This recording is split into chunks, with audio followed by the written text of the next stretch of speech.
So, Peter, the show is a police procedural as societal morality lesson.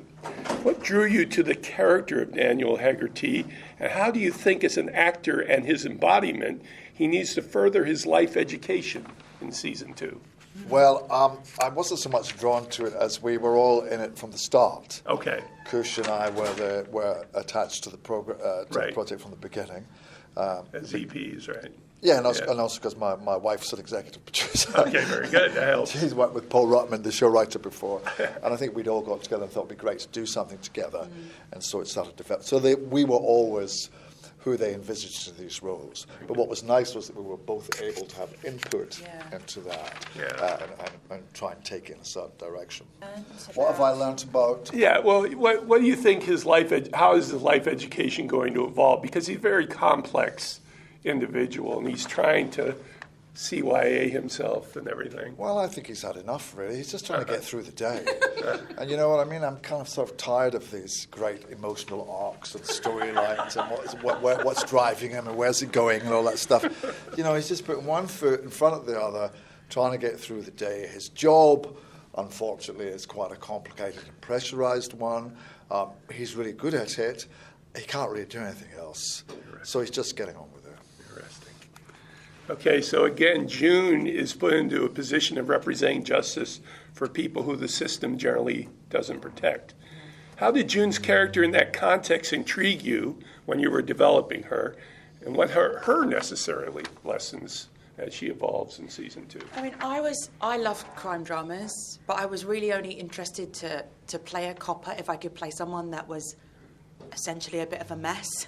Like, I'm not that interested in playing goodies or baddies.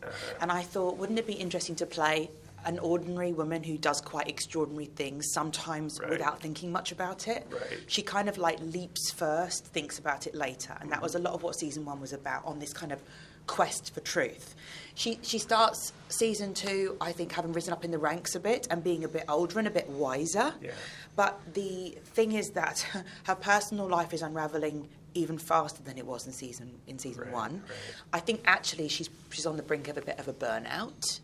And I think that she's discovering that this steel moral compass, which she prides herself on, just isn't, it can't remain that steely if you want to get things done, which is very frustrating to her because she sees that as the way that Hegarty sees the world. But the truth is, the nice thing about this season is that she gets to see him do a lot of police work. And as annoying as it is, he's an effing good police officer. He's really good at the work that he does. It kind of actually, it really attracts her to him. But she just doesn't like the way he does things. So she's dealing with this conundrum of, like, how much do you want to get done and what are you willing to pay for it? Because that's what the grown-ups do.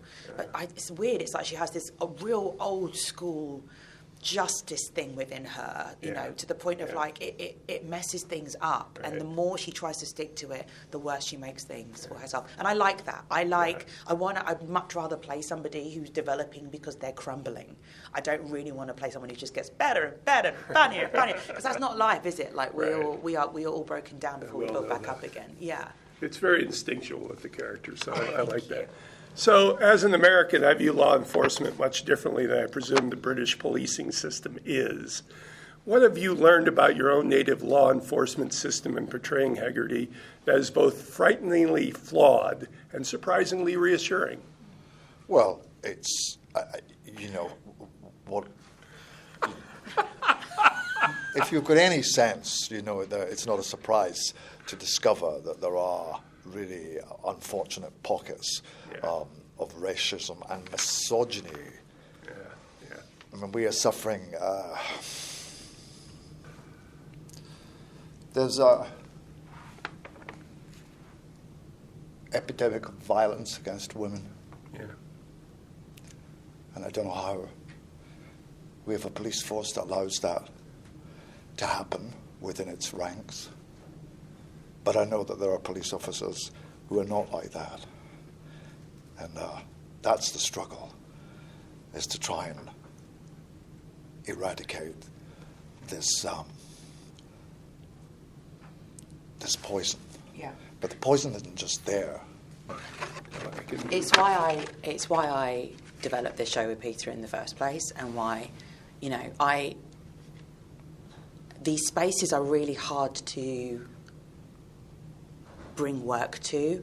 The responsibility you have and the reflections you're having of the city that you love and of like places that you love, and as Peter says, like institutions where there is so much wrong, and yet within there are people fighting tooth and nail to kind of do the right thing, but you're also trying so hard to make sure that you make a show that has this kind of like core of hope.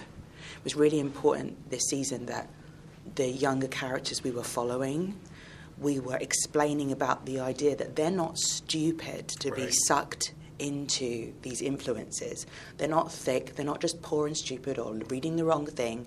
We've let them down, our institutions, our education system. Yeah, absolutely. And they are taking inspiration from the wrong place because we're not inspiring them.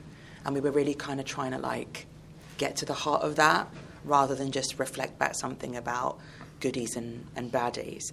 And I feel so privileged to make this show with Peter because he deeply understands this at his core and he doesn't shy away from the part of the show that he has to carry. It's hard to play someone as complex as Hegarty, and he does it with such like amazing vigour and passion, which then helps my character be able to show you something that often people don't want to watch on screen because it's not the interesting bit, you know? Because the issues are, we try to be mature. We really do.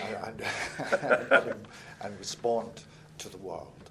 But we also are parents and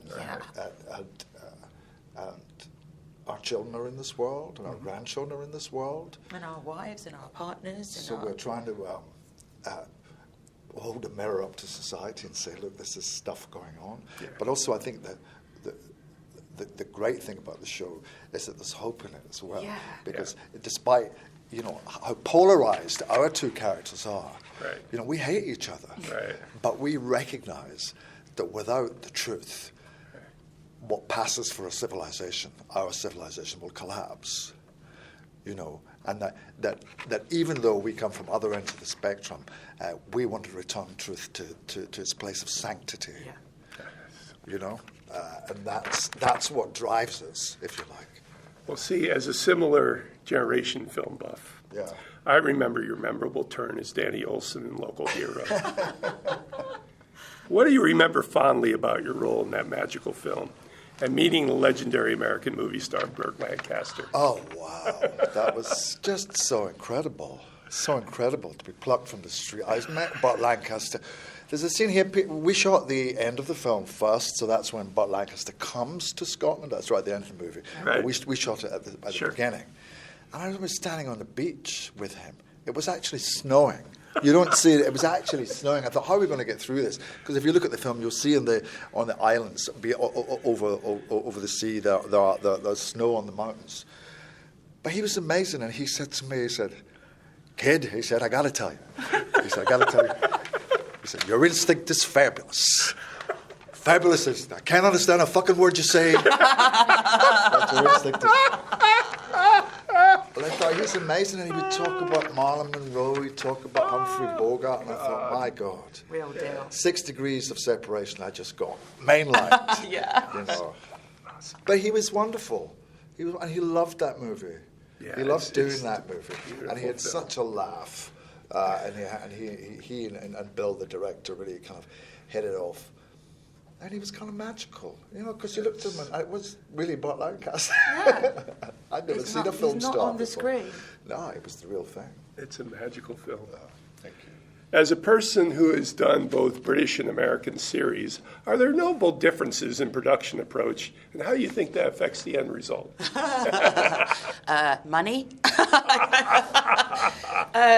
Craft services. No.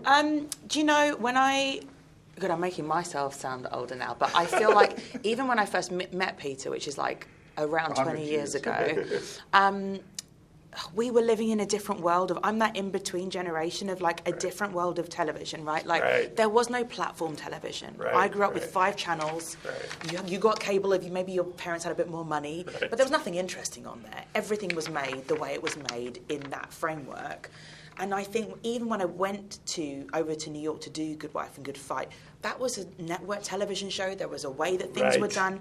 It felt like then, when I was in my mid-20s, if you left England and you went to America, it was like, it was like Columbus. It was like, she's not coming back. Good luck. It was like, that was it. And now it's just like, we'll just Zoom, we'll WhatsApp, but also so many shows I've done since I've come back have been American shows, but they're shot in Scotland. American shows, but they're shot in Manchester. It's all over the place. All over the place. So I feel like there used to be a bigger difference. I will say that like this experience with Apple and with Criminal Record, the developing a show, getting involved in characters, the idea when I was a kid that like I could have been like a little black girl exec producing alongside someone like Peter, and people would be listening to me, and like I could be part of something. That I think has been like the big change. We can all be involved. But I feel like that's on both sides of the pond now, and I've just got lucky with like the amazing shows that I've done. So finally, as a Beatle freak, I'd love to talk how you portrayed both John Lennon and George Harrison. But as a tribute to my late brother, I have to ask the question about being an incarnation of the Doctor. Yeah. What did the weight of that crown feel like, especially since you famously were a fan as a child? It was wonderful. Actually playing the role is a delight, because you're suddenly this magical figure, and when you meet people, that's who they see. Yeah. And so you inhabit then a little microclimate of magic, because they kind of believe that your TARDIS is just around the corner. And especially with children, and the BBC used to do a thing, and the BBC gets attacked for a lot of things.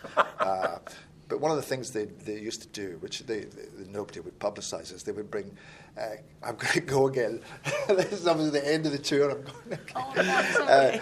They'd bring kids who weren't doing very well to the TARDIS, and then surprise them, the Doctor would show up. God. And we would take them around the sets and show them all the monsters. That's amazing. And I was always cool with them until it was time to go. Then you were like... And then it just pour me into a bucket. Bawling your eyes out. But that was a privilege. Magic, That was an absolute privilege to be in that place. So it was wonderful. And playing John Lennon and George Harrison, well, one, completely miscast in the musical version of a show about the Beatles, and two, not so much miscast as George Harrison, but terrible moustache and terrible wigs, but with one of the most fun jobs ever to get dressed up as one of the Beatles. Just brilliant. And funnily enough, Carmel Maloney, who's the producer on her son is Joseph Quinn, who's playing George. Oh, really? Yeah. So when Carmel comes into the office, I sing, "Here comes the mum." This is Patrick McDonald for HollywoodChicago.com. Copyright 2026.